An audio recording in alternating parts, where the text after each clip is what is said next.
लेकिन इम्पॉर्टेंट है कि इसके बिना हो ही नहीं सकती, या व्यवहार से भी इंसान अपने आप को साध सकता है, और बाकी जो रिएक्शंस ना देना, वो सारी चीज़ें बिहेवियर में ही आ जाती है।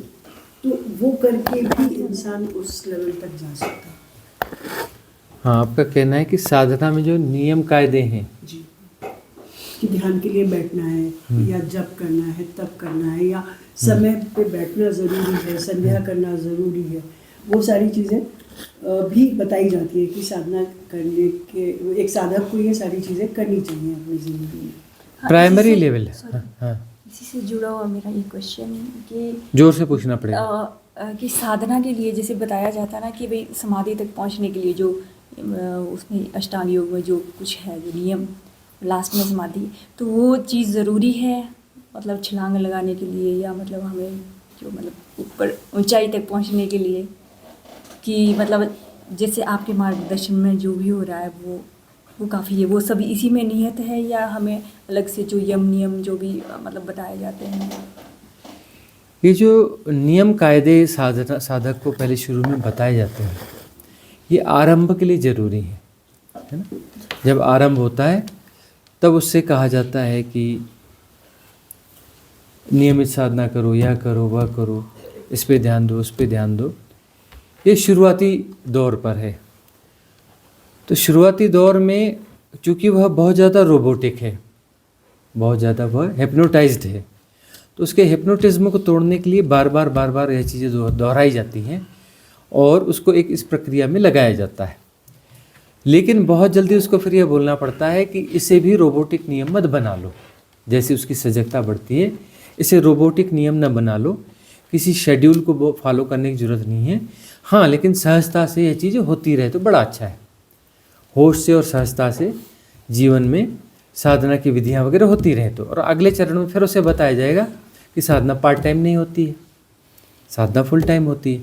होश से जियो, इंटेंस मेडिटेशन जब होगा तब होगा, लेकिन बाकी जो कुछ है, जो कुछ भी हो तो रहा ही ना, उसके साथ अवेयरनेस को बनाए रखो। भाई नहा तो रही हो, खा तो रही हो, चल तो रहे हो, फिर तो रहे हो, कपड़े तो धो रहे हो, कहीं पैदल जा रहे हो, आ रहे हो, जॉब कर रहे हो, कुछ दिन भर कुछ ना कुछ तो कर ही रहे हो। जो कर रहे हो उसके प्रति होश बनाए रखो। होश बनाए रखो तो वह उस होश के साथ में जो कर रहे हो वह हो रहा है में परिणत हो जाएगा। वो अष्टांग योग में जैसे उन्होंने यम नियम से स्टार्ट किया है, अगर यम नियम को ही हम लोग अपने लेवल पे अपने अवेयरनेस के साथ में फॉलो करना शुरू कर दें तो वो भी तो एक साधना ही है। वह भी साधना है। शुरुआती दौर में यह कहा जाता है, लेकिन यम नियम आसन है ना, प्राणायाम, ये सब इस प्रक्रिया से चलते रहेंगे तो बहुत लंबा मार्ग है, बहुत लंबा मार्ग है। इसमें जन्म जन्म लग जाते हैं। तो इसलिए जो है अवेयरनेस को बढ़ाने की ज़रूरत होती है। सीधा सीधा अवेयरनेस बढ़ाओ और जीवनचर्या के साथ में अवेयरनेस को जोड़ दो। उससे क्या होगा कि मैं शरीर नहीं हूँ, यह बोध प्रगाढ़ हो जाएगा। जैसे ही वो क्लियर हो जाएगा कि मैं शरीर नहीं, एसोसिएशन डिस्ट्रॉय हो गया, मैं मन नहीं हूँ, वह डिस्ट्रॉय हो जाएगा, मैं भाव नहीं हूँ, यह डिस्ट्रॉय हो जाएगा। और उसके बाद में जो छलांग की बात करी ना, उसके बाद अपने आप छलांग लग जाएगी। ये सब छलांगे ही तो है ना। मैं शरीर नहीं हूँ तो छलांग लग गई मन पे, मैं मन नहीं हूँ तो छलांग लग गई भाव पे, मैं भाव नहीं हूँ तो छलांग काहे पे लग गई, साक्षी या आत्मा, वहाँ लग गई। उसके आगे की छलांगे लगेंगी। तो गुरुजी जो है ये अपना जो साक्षी भाव जो होता है ये मन के लेवल पे होता है कि बुद्धि के लेवल पे होता है? साक्षी भाव जो है मन और बुद्धि दोनों के पार होता है। साक्षी भाव जो है, साक्षी के पास न बुद्धि होती है, न मन होता है, न अहंकार होता है। अवेयरनेस के लेवल पे वह अवेयरनेस ही है, प्योर अवेयरनेस है। साक्षी यानी प्योर अवेयरनेस। और साक्षी कुछ करता नहीं है, इसलिए हम बोलते हैं कुछ मत करो, सारा करना छोड़ दो, मतलब तब साक्षी घटेगा। एक दो बार हमने इसके बारे में कहा कुछ, तो लोगों की प्रतिक्रिया बड़ी तीखी आती है कि साक्षी जो है नपुंसक होता है। हमने ऐसा कहा, साक्षी जो है नपुंसक है, समझने के लिए कहा कि साक्षी जो है नपुंसक होता है। वह कुछ करना भी चाहे तो कुछ कर नहीं सकता। साक्षी जो है कुछ कर भी नहीं सकता, वो है ही ऐसा। साक्षी यानी सब हो रहा है और जाना जा रहा है, एफर्टलेस नोइंग होती है साक्षी में। साक्षी में क्या होती है? Effortless knowing. तो ये सारी जो हम बातें कहते हैं ना, सजेशंस, ये एफर्टलेस नोइंग, ये क्या है? साक्षी की तो बात है ना।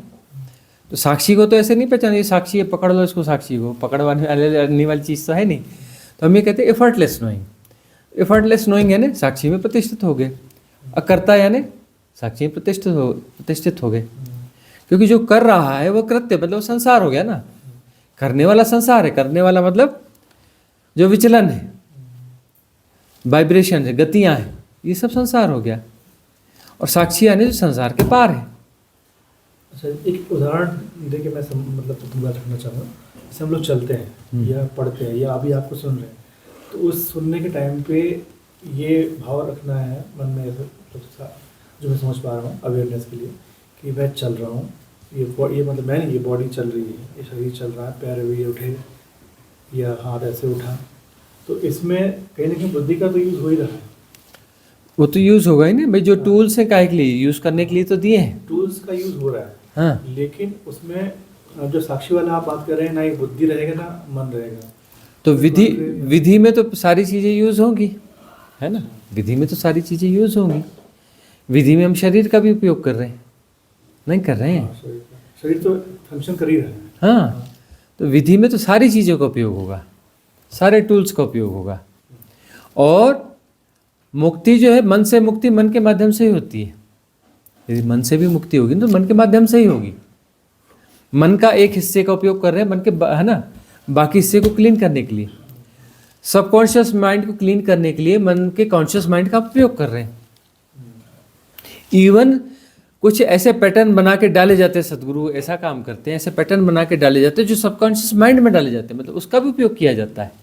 क्योंकि हमारे पास जो टूल है उसी से तो काम करना पड़ेगा ना, है ना। अब हमारे पास जो है यहाँ रिट्रीट हो रही है, हमारे पास कटोरियाँ नहीं है तो जो प्लेट में जो गोल गोल खांचे बने हैं हमारे, उसी से काम चलाना पड़ेगा ना, काम तो चलाना पड़ेगा ना। तो जो हमारे पास है उससे काम चलेगा, लेकिन काम तो चलाना पड़ेगा। तो जो हमारे पास टूल है उन्हीं टूल्स का तो उपयोग होगा ना। तो मन के माध्यम से ही मन से मुक्त हुआ जाता है। और मन से मुक्त होने की साधना में मन ही उस साधना को कर भी रहा है, करने वाला भी मन ही है। और मन में जो भय पैदा करके उसको रोकने वाला भी मन ही है। मन क्या है? द्वंद्व है ना, द्वंद्व ही तो है, करना भी है और नहीं भी करना है, मन ही तो है। और इसी के बीच में जो है उस मन को जो पॉजिटिव पार्ट है उसको हम बड़ा करते जा रहे हैं, नेगेटिव पार्ट को घटाते जा रहे हैं। और एक समय ऐसा आ जाएगा कि एक ही रह जाएगा, दूसरा नहीं रह जाएगा, तो द्वंद्व खत्म हो गया। द्वंद्व खत्म हो गया, वहाँ पर द्वंद्व के बाद पहले की भी जरूरत नहीं है। जब दूसरा जो डिजॉल्व हुआ तो ये भी अपने आप डिजॉल्व हो जाएगा, किसकी जरूरत ही नहीं है ना। एक दूसरे के अगेंस्ट खड़े थे ना, दोनों ने एक दूसरे को क्रॉस कर दिया, खेल खत्म हो गया, वहाँ मन बचा ही नहीं। बचा ही नहीं का क्या मतलब होगा? अरे भाई मन तब भी रहेगा, एक मशीन की तरह रहेगा जिसको जब उसका बटन दबाओगे तो काम करेगा, बटन ऑफ करोगे तो मतलब है कि कंट्रोल हमारे पास आ जाएगा कंप्लीट उसको। हाँ, कंट्रोल क्या मतलब, वो एक सिर्फ यूज वाली चीज़ हो गई। जब जरूरत होगी तब उसका उपयोग कर लेंगे। छोटी मोटी चीज़ है, जैसे हम उसको उठा के यूज़ कर लेते हैं, खत्म हो गया तो उसको रख देते हैं। इस प्रकार से वो चीज़ काम करती रहेगी।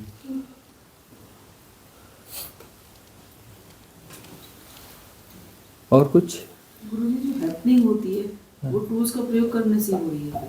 टूल्स का प्रयोग कर रहे हैं, फिर हैपनिंग घटेगी प्रयोग। हाँ, मतलब ये टूल्स का प्रयोग जो है क्लिनजिंग के लिए, सफाई के लिए, इसका प्रयोग पूरा ऐसा नहीं है। इन टूल के प्रयोग से परमात्मा नहीं पाया जाता, इस टूल के प्रयोग से जो है क्लिनजिंग की जाती है, अवरोध हटा दिए जाते हैं, है ना। अवरोध हटाए जा रहे हैं, अवरोध यहीं के यहीं है।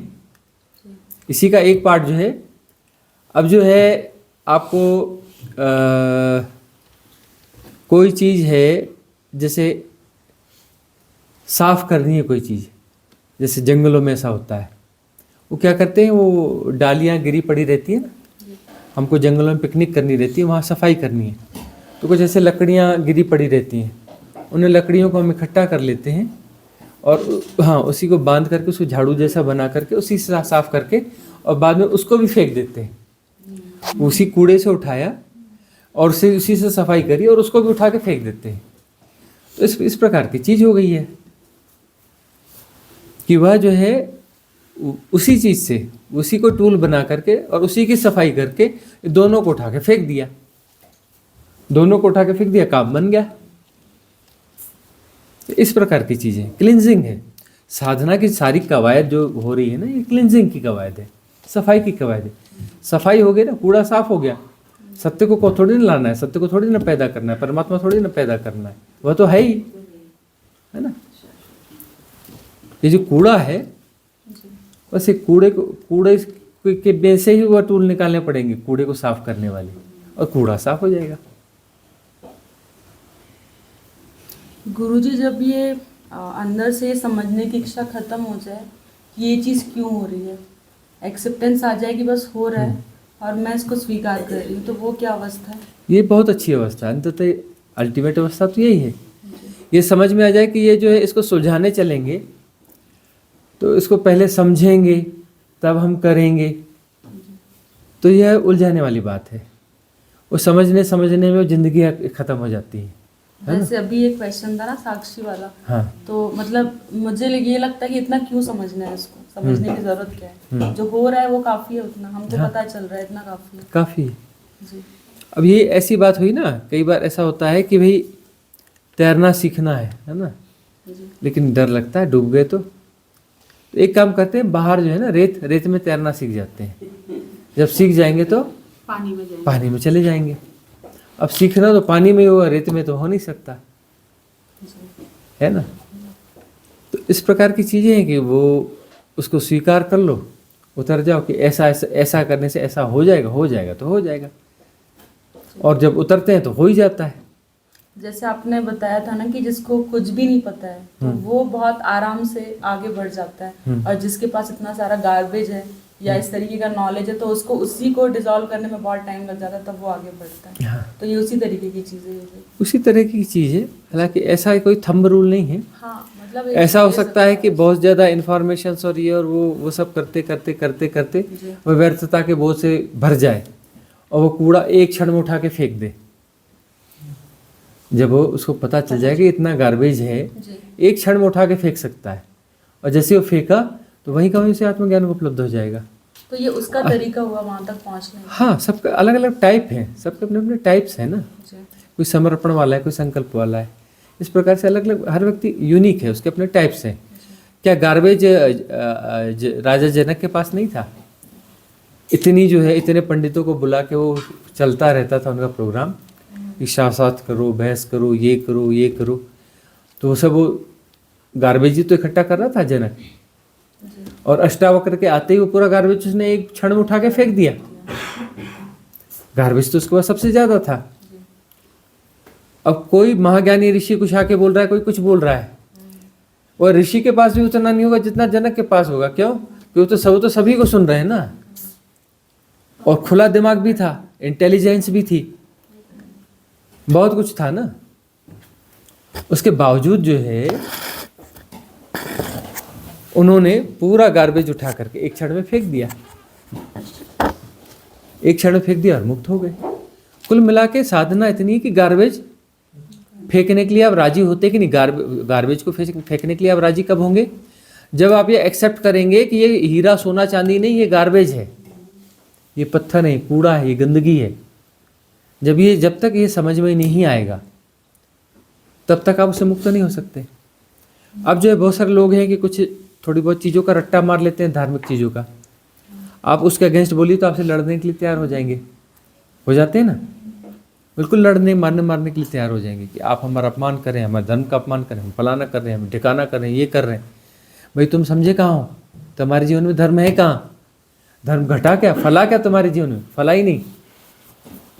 लेकिन 4 बातें उन्होंने रट ली हैं, तो उन 4 बातों के खिलाफ आप कुछ नहीं बोल सकते। बोलेंगे तो उसको ठेस लगेगी, वो आपसे लड़ने के लिए तैयार हो जाएगा, जबकि उसे धर्म को जी ही नहीं रहा है, उसका कुछ पता ही नहीं है। सिर्फ वो जो है हाइपोथेसिस है, मन का एक व्यसन है, उससे ज़्यादा कुछ है ही नहीं। तो जिस दिन गार्बेज गार्बेज की तरह दिखेगा तो वह फेंक दिया जाएगा। उसको फेंकने की जरूरत, मतलब फेंकने के लिए बहुत एफर्ट की जरूरत नहीं है, गार्बेज को गिराना ही है ना। उसके लिए थोड़ी ना कि गार्बेज को यहाँ से लेके जाएंगे इतने 1000 किलोमीटर, उसके बाद में अपना जो है क्रेन बुलाएंगे और उसको ये करेंगे फिर वो करेंगे, ऐसी किसी प्लानिंग की जरूरत नहीं है।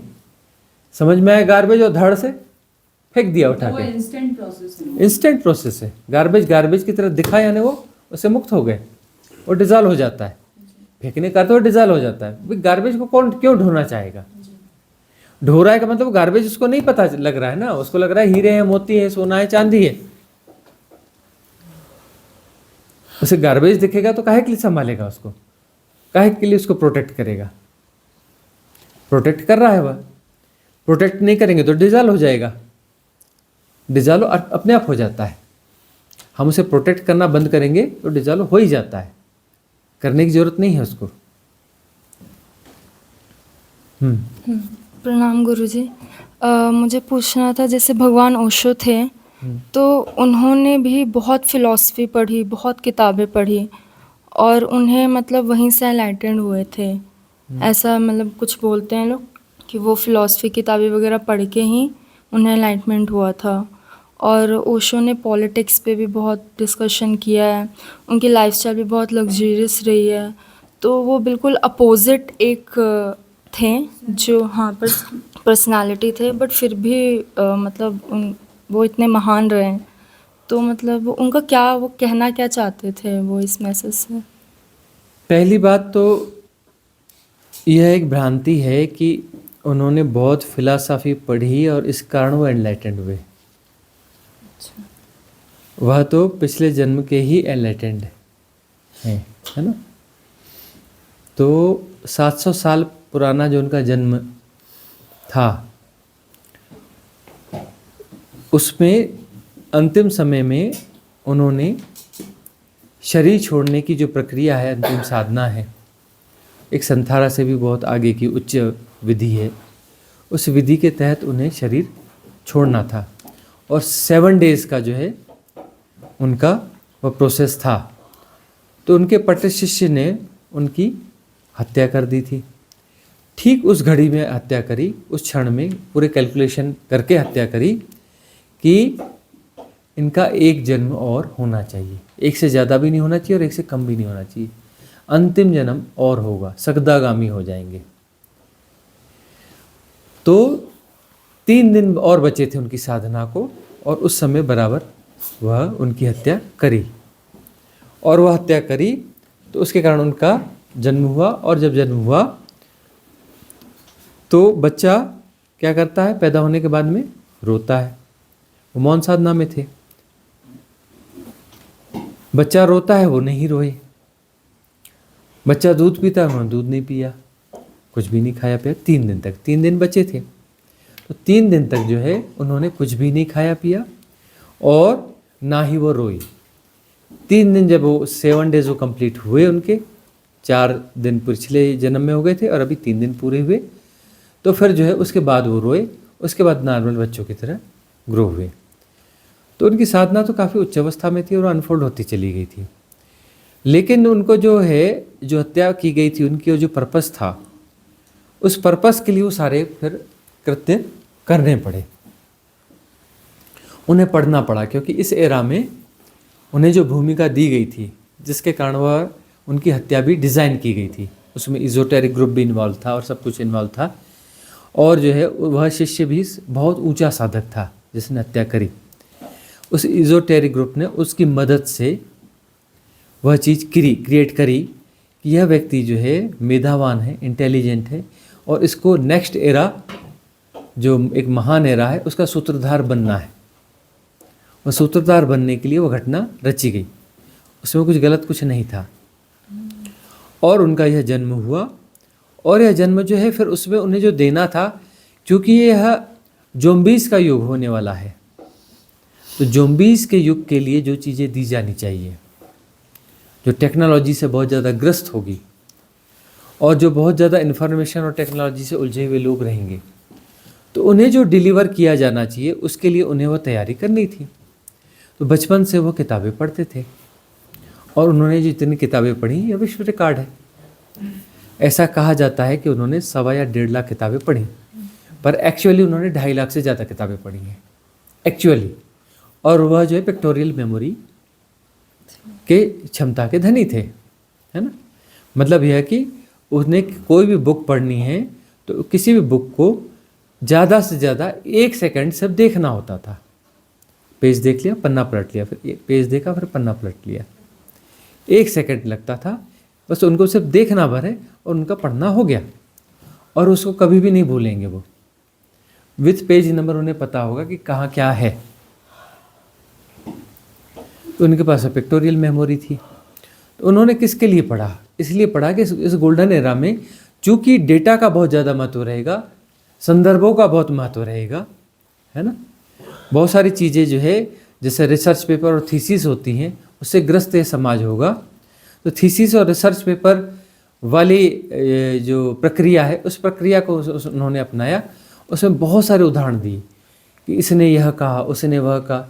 ये रिसर्च पेपर तो ऐसे लिखे जाते हैं ना कि फलाने विद्वान के अनुसार ऐसे में ऐसा है, तो इसमें ऐसा, इसमें वैसा, इसमें फलाना ठिकाना, लेकिन फलाने विद्वान ने इसके बारे में इस प्रकार की राय दी है। ऐसे यही तो ढंग है ना। तो उस ढंग का उन्होंने प्रयोग किया, उस ढंग का उन्होंने प्रयोग किया, क्योंकि उनको मालूम है कि ऐसी तरीके से बात की जाएगी तब यह जो बुद्धिजीवी वर्ग है इस युग का, तभी वो उसे समझ पाएगा। उन रेफरेंसेस के कारण उसको जो है वेटेज दे पाएगा, तभी वेटेज दे पाएगा, नहीं तो वेटेज नहीं दे पाएगा। और अपना जो है होता यह रहा है कि यह भी धारणाएं हो गई कि अब जो धन का युग आने वाला है, धन का युग आने वाला है, धन के बगैर काम चलेगा नहीं, धन के बगैर काम चलने वाला नहीं है। इन्फ्लुएंस सिस्टम इतनी हावी हो जाएंगी तो उनको अपनी लाइफ स्टाइल से वह चीज़ें स्टेबल करनी पड़ती हैं। ऐसे महापुरुषों को अपनी लाइफ स्टाइल से बहुत सारी चीज़ें स्टेबल करनी पड़ती हैं। उन्होंने कहा कि जो है नए युग का साधु तुम्हारी परिभाषा का साधु नहीं होगा। नए युग का साधु जो है वह लग्जरी में भी रहेगा, वह जो है धन का उपयोग भी करेगा।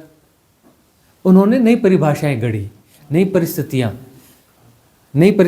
गढ़ी, है ना, और नई इस्टेब्लिशमेंट उन्होंने क्रिएट किए कि नए युग के क्या ढंग होंगे, क्या ढर्रे होंगे साधना के, साधु की, वो सारी चीज़ें उन्होंने गढ़ी। क्योंकि अब जो इस नई इन्फ्लुएंस सिस्टम के साथ में वो चीज़ें या तो ढह जाएंगी, बर्बाद हो जाएंगी। अब वो जो साधु है जो सब भिक्षा मांग रहा है और वह कर रहा है, उसके जीवन में झांक के देखो तो साधु है ही नहीं।